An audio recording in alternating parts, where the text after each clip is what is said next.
നിറഞ്ഞു തെളിയുന്ന LED ബൾബിലെ ഓരോ കിരണങ്ങളും ഗൗരി എന്ന 5ാം ക്ലാസ്സുകാരിയുടെ പ്രതീക്ഷയാണ്.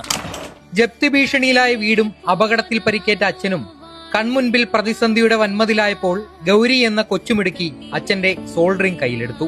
ഇന്നത്തെ കാലത്ത് ഇതേപോലെ ചെറിയ തോതിലാണെങ്കിലും വളരെയധികം ആൾക്കാർക്ക് ജീവിക്കാൻ പറ്റുന്ന സാഹചര്യത്തിലോട്ട് നമുക്ക് LED ബൾബിനെ കൊണ്ടുവരാൻ കഴിഞ്ഞതിനും കാണാൻ കഴിഞ്ഞതിനും വളരെയധികം സന്തോഷം തോന്നുന്നു.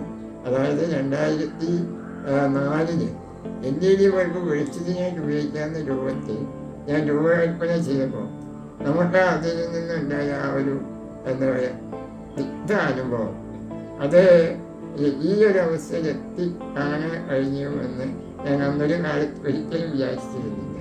അപ്പോൾ ആ അന്നത്തെ കാലത്ത് ഞാൻ ആദ്യമായി ചെയ്ത ആ LED ബൾബാണ് ഇത് കണ്ടില്ലേ. ഇതിൽ നിന്ന് ഇപ്പോഴും സാധാരണക്കാരനും ഉപയോഗിക്കാൻ പറ്റുന്ന ഒരു അവസ്ഥയിലെത്തി നിൽക്കുകയാണ്. ഞാൻ ആദ്യകാലം മുതൽ സ്കൂളുകളിലും പഞ്ചായത്തുകളെ സഹകരിച്ച് വനിതകൾക്കും ട്രെയിനിങ് നൽകി അതിന് വേണ്ടുന്ന എല്ലാ സജ്ജീകരണങ്ങളും ഒരുക്കി നൽകുന്നുണ്ടായിരുന്നു. അതിനിയും കൂടുതൽ ആളുകളിലേക്ക് എത്തിക്കാൻ വേണ്ടുന്ന എല്ലാ പ്രവർത്തനങ്ങളും എൻ്റെ വന്ന് ഇനിയും ഞാൻ ചെയ്യുന്നതായിരിക്കും.